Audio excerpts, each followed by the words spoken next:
High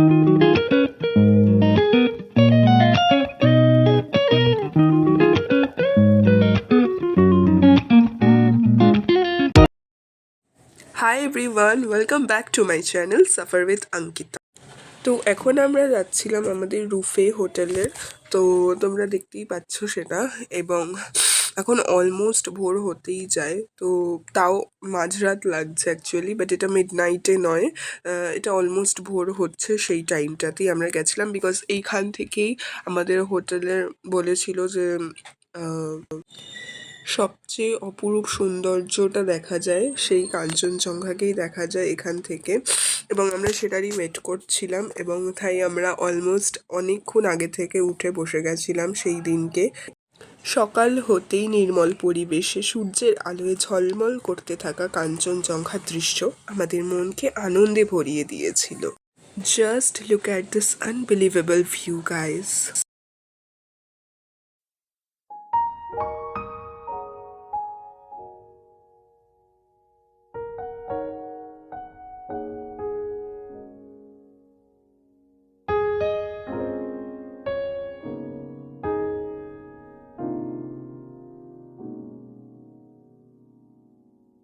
এখন সবাই breakfast করতে বসেছি, পুরি আর ঘুগনি পেলিংয়ে। কেমন লাগছে একটু বলো, খেয়ে কেমন লাগছে? ভালো। আমি একটু খাবো ওখান থেকে। হ্যাঁ, মায়ের থেকে একটা খাবো।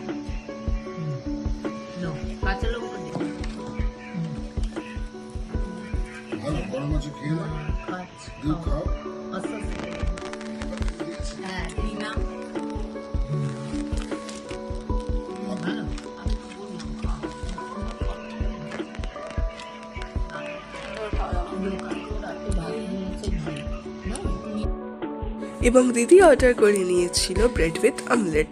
এটাও খেতে জাস্ট ডিলিশিয়াস ছিল, এবং সাথে আমাদের পুরি ঘুগনি তো অফকোর্স। এটা হচ্ছে কস্তুরি রেস্টুরেন্ট, এখানে আমরা খেলাম। ভীষণ ভালো খাওয়া দাওয়া, খুব সুন্দর। আর আপনারাও এখানে চাইলে খাওয়া দাওয়া করতে পারেন। আর বাঙালি খাবার দাবার খুব ভালো, পেলিংয়ে সব পাওয়া যায় এখানে। So this is all about. এবার আমরা নিচে যাচ্ছি। আফটার ব্রেকফাস্ট আমরা বেরিয়ে পড়ি আমাদের পেলিংয়ের সাইট সিন দেখার জন্য। আমাদের ফার্স্ট ডেস্টিনেশন ছিল স্কাই ওয়াক। পেলিংয়ের বিখ্যাত স্কাই ওয়াক, ভারতের প্রথম কাচের তৈরি এই স্কাই ওয়াকটি বিশাল চেনরেজিক মূর্তির সামনে অবস্থিত। স্বচ্ছ কাচের ওপর দিয়ে হাঁটার রোমাঞ্চকর অনুভূতির সঙ্গে চারপাশের পাহাড় আর দূরে কাঞ্চনজঙ্ঘার মনোমুগ্ধকর দৃশ্য আমাদের মুগ্ধ করে দিয়েছিল। প্রকৃতি ও স্থাপত্যের অপূর্ব মেলবন্ধন এই স্থানটিকে আরও আকর্ষণীয় করে তুলেছে।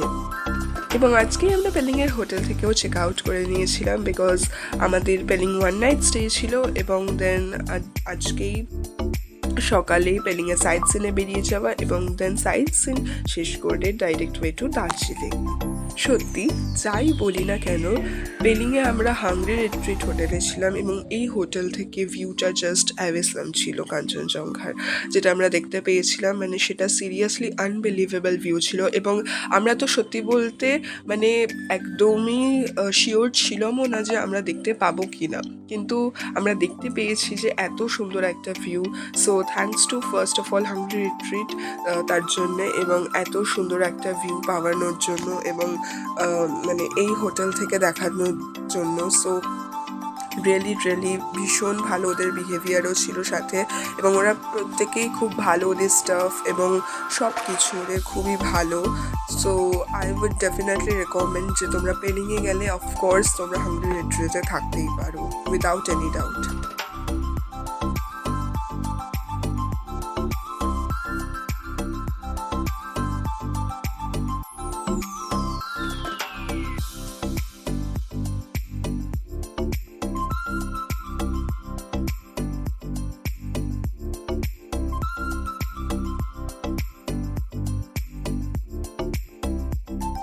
স্কাই ওয়াকে এসে গেছে, গুড মর্নিং। আর এটা আমাদের পেলিংয়ে আজকে ফার্স্ট সাইট সিন, সেটা হচ্ছে দেখুন।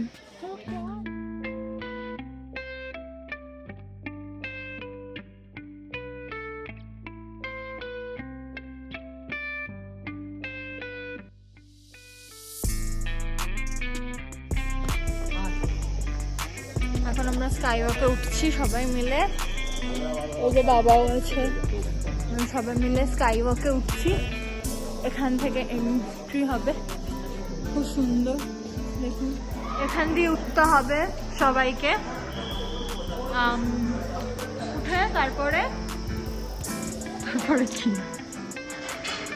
উঠে তারপরে এখান থেকে ওই ওপরটাতে যেতে হবে, ওটা হচ্ছে স্কাই ওয়াক। চলুন উঠি আমরা।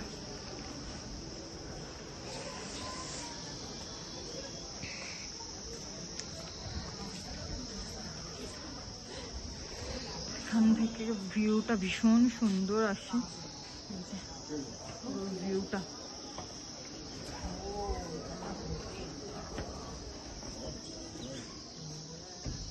কি, এই যে ভিউটা দেখো। চলো যাই।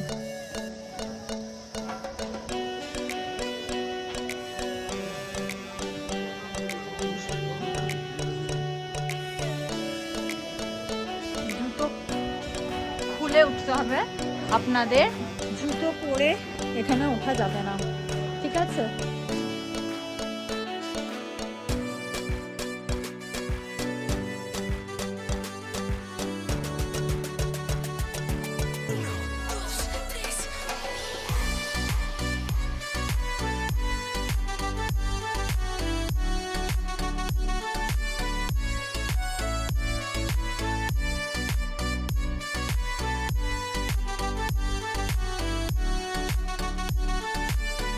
গাইস, কেমন লাগছে তোমাদের এই স্কাইওয়াক ভিউ? আমাকে কিন্তু কমেন্টে অবশ্যই জানাবে তোমরা। অ্যান্ড আমার তো দুর্দান্তই লেগেছে সত্যি বলতে। অ্যান্ড সেই দিনকে একটু বেশি মানে স্কাইওয়াকটা এরকম জল জল ছিল, বিকজ বৃষ্টি হয়েছিল, তোমরা ওয়েদারটা দেখেও বুঝতে পারছো নিশ্চয়ই। এবং দেন স্কাইওয়াক ঘুরে আসার পর সিঁড়ি দিয়ে উঠে এই বিশাল বড় 137 ফিট মূর্তিটি, ভাই দ্য ওয়ে, এরপরে কিন্তু আমার মা বাবার করা একটা রিল আছে, যেটা আমি এখানে অফকোর্স আপলোড করেছি, যেটা কিন্তু তোমাদের দেখতেই হবে।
আচ্ছা, তো কেমন লাগলো রিলটা? অফকোর্স আমাকে কিন্তু জানাবে তোমরা, নিশ্চয়ই খুব ভালো লেগেছে এবং লাগারই কথা। অ্যান্ড এগুলো করা just for memory, because life long হয়ে থাকবে এই মেমোরিগুলোই আমাদের সঙ্গে। এবং করতে চাইছিলই না, বাট জোর করে করানো হয়েছে এগুলো। এবং স্টেপসগুলোও আমরাই দেখিয়ে দিচ্ছিলাম এবং করছিল, বিকজ আমার মা বাবা প্রচণ্ড শাই। সো তাই জন্য ড্যান্স করা তো দূরের কথাই, বা এই ধরনের রিলস বানানোও দূরের কথা হয়, বাট করেছিল যে এটাই অনেক ছিল। সত্যি কাচের তৈরি পথের উপর দিয়ে হাঁটার অভিজ্ঞতা ছিল রোমাঞ্চকর ভীষণই। আমার তো প্রচণ্ডই ভাল লাগছিল এবং আসতে ইচ্ছা করছিল না, এত সুন্দর জায়গাটা ছিল। আমরা ওখানে মোটামুটি অনেকক্ষণই ছিলাম এবং দেন হচ্ছে আমরা প্রচণ্ড ফটোজ ভিডিওস করি। এবং পেলিংয়ের এই স্কাইওয়াক তো শুধু একটা সাইট সিনই ছিল না, আমাদের মতন ট্রাভেল লাভারদের জন্য কিন্তু এটা একটা অবিস্মরণীয় অভিজ্ঞতা, যা আমাদের ভ্রমণের অন্যতম সেরা স্মৃতি হয়ে থাকবেই থাকবে। স্কাইওয়াক ঘুরে দেখার পর আমরা রওনা দিয়ে দিলাম পেলিংয়ের শান্ত এবং মনোরম বার্ড স্যাংচুয়ারির উদ্দেশ্যে। এখন আমরা এসেছি এই একটা বার্ড স্যাংচুয়ারিতে, এখানে আমরা ঘুরবো, খুব সুন্দর বলছে বার্ড স্যাংচুয়ারিটা, বাট আমি জানি না 100 টাকা করে তো টিকিট নিল। কি কি আছে দেখি, ভেতরে যাই, দেখছি কি কি আছে। চলো।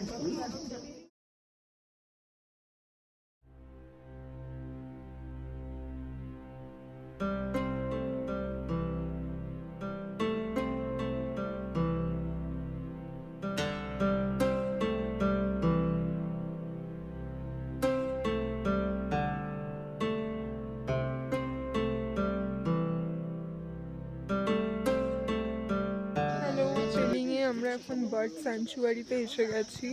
সো যেটা হচ্ছে এইটা, ফ্লাওয়ার্স গার্ডেন আছে, লাইক এগুলো তখন থেকে বার্ড স্যাংচুয়ারিতে ঘুরে যাচ্ছেন। এটা একটা লাইক পুরো ঘন জঙ্গল, তখন থেকে এখানে ঘোরা হচ্ছে। মানে আমি এখানে বার্ডস সব ফটোস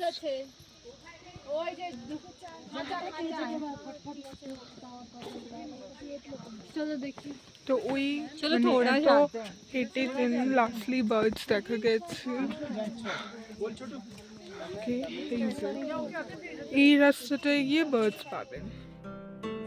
স্যাংচুয়ারির প্রবেশপথ থেকেই চারপাশে উঁচু উঁচু গাছ, ঘন জঙ্গল এবং পাখিদের মিষ্টি কলতান আমাদের স্বাগত জানায়। ভেতরে প্রবেশ করেই মনে হচ্ছিল যেন আমরা প্রকৃতির এক অন্য জগতেই এসে পড়েছি। বাতাসে ছিল এক অন্যরকম সতেজতা। খুঁজছি আর কি, বার্ড ছাড়া আছে, বার্ড ছাড়া আছে আর কি, আমাদের খুঁজে নিতে হবে কোথায় বার্ড আছে। হ্যাঁ, এখানে বসে কাটা করি।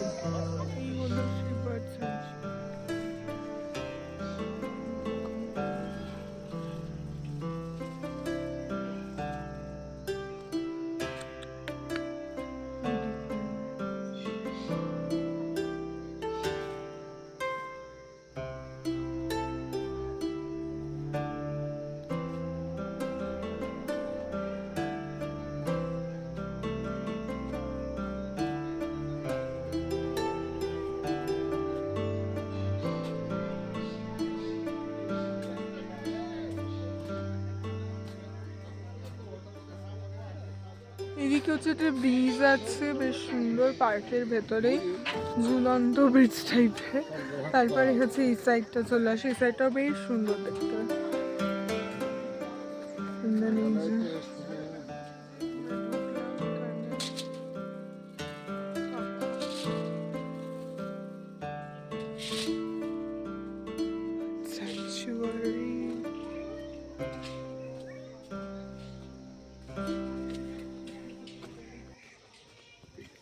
এরকম নিচেই আছে সব।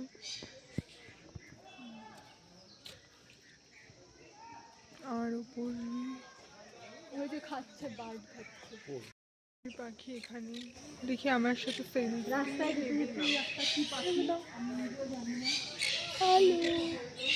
Hello cuties. ওয়াও, এই দেখুন, এটা আর একটা। ওয়াও, এগুলো কি সুন্দর। এদের লাইক ডানাটা কত বড়, লিজটা। র্যাবিটস আছে কত টাইপসের, ব্ল্যাক, হোয়াইট, গ্রেইশ।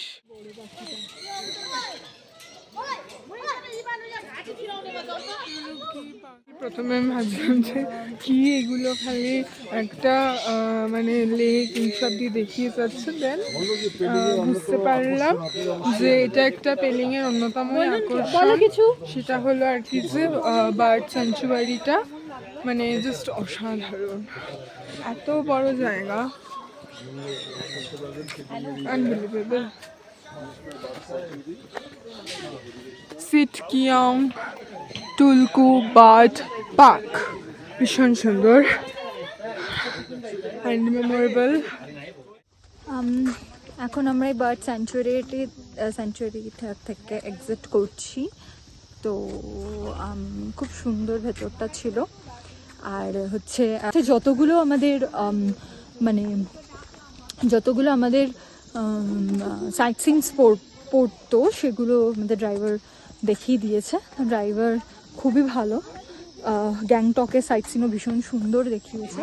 আর হচ্ছে এটা হচ্ছে পেলিংয়ের সাইট সিনস, তো সেগুলো খুব ভালো দেখালো। তো এই যে সবাই আসছে, মোটামুটি সবার ভালো লাগলো আর কি। ঠিক আছে, এখানে সবাই এক্সকারশন করতে আসছে।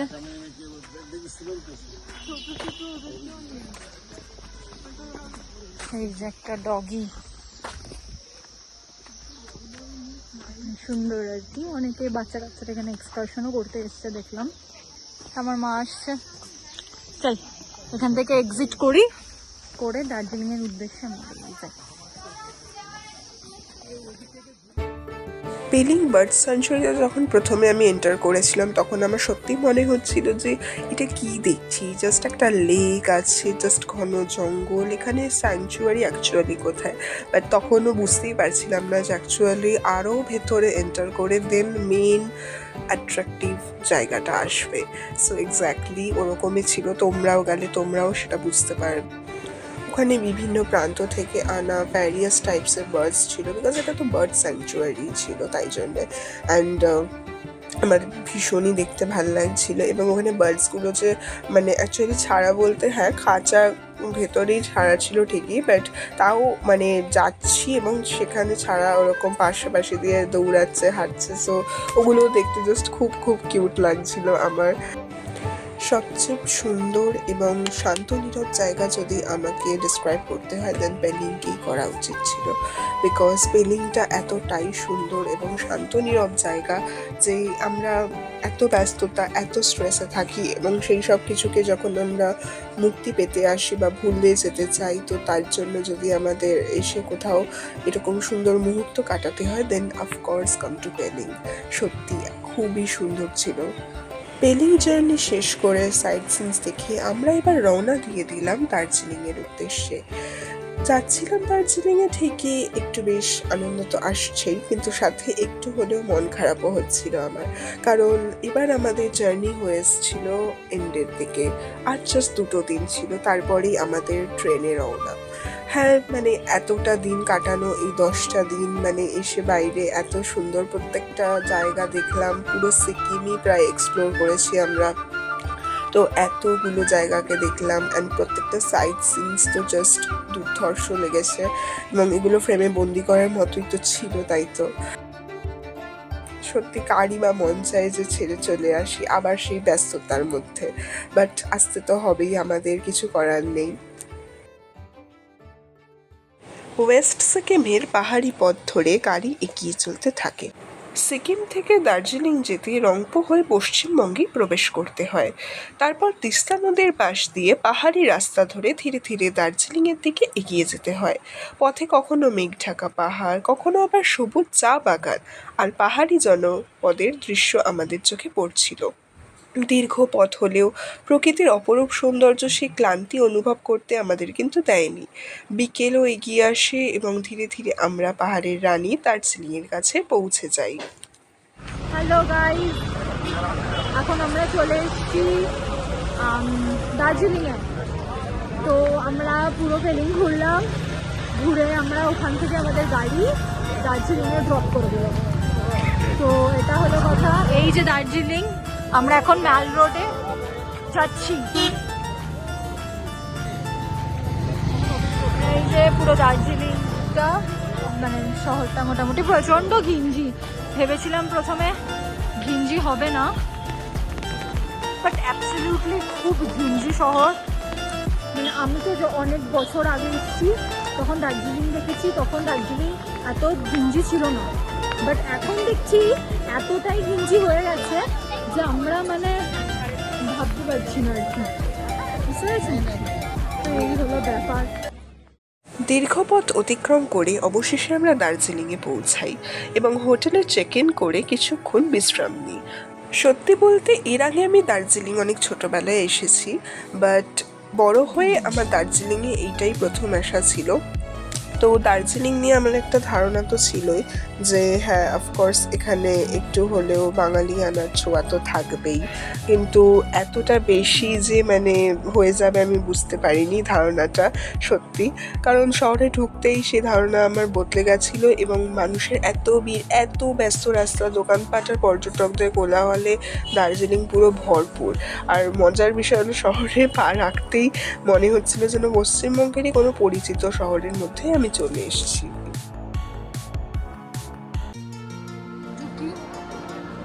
কি আছে দেখি তো এখানে,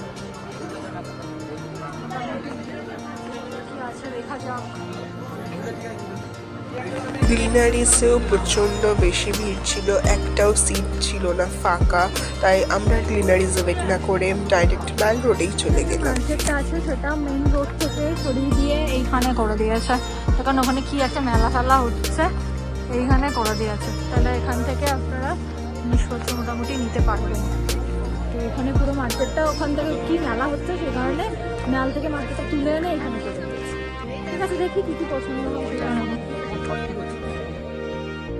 দার্জিলিংয়ে এসেছি মোমো টেস্ট করবো না, এটা তো হতেই পারে না, করারই ছিল। আর তোমাদের হয়তো একটা জিনিসে ডাউট হতেই পারে যে আমি এসে দিদি ব্লগিং কেন করে যাচ্ছে, বিকজ সেই দিনকে আমার গলা পুরো বসে গেছিলো এবং খুব খারাপ অবস্থা হয়ে গেছিলো, আমি কিচ্ছু বলতে পারছিলাম না, কথা ঠিকঠাক করে একদম আস্তে আস্তে বলতে পারছিলাম, তাই দিদি ব্লগটা কন্টিনিউ করেছে। পাহাড়ে সুন্দর চারিদিকে ভর্তি। আমরা একটুখানি মোমো টোমো খেলাম, খেয়ে এখন আমরা একটুখানি রাতের ডিনারের জন্য যাচ্ছি। চাই আর রাতের খাওয়াটা দেখি কি করি, একটু খেয়ে দে তারপর শুয়ে পড়বো। তারপরে একটু সাইট সিন করার ইচ্ছা আছে, করে নিয়ে বাস তারপরে একটু শপিং টপিং করবো, করে তারপরের দিন সকালে বেরিয়ে যাবো।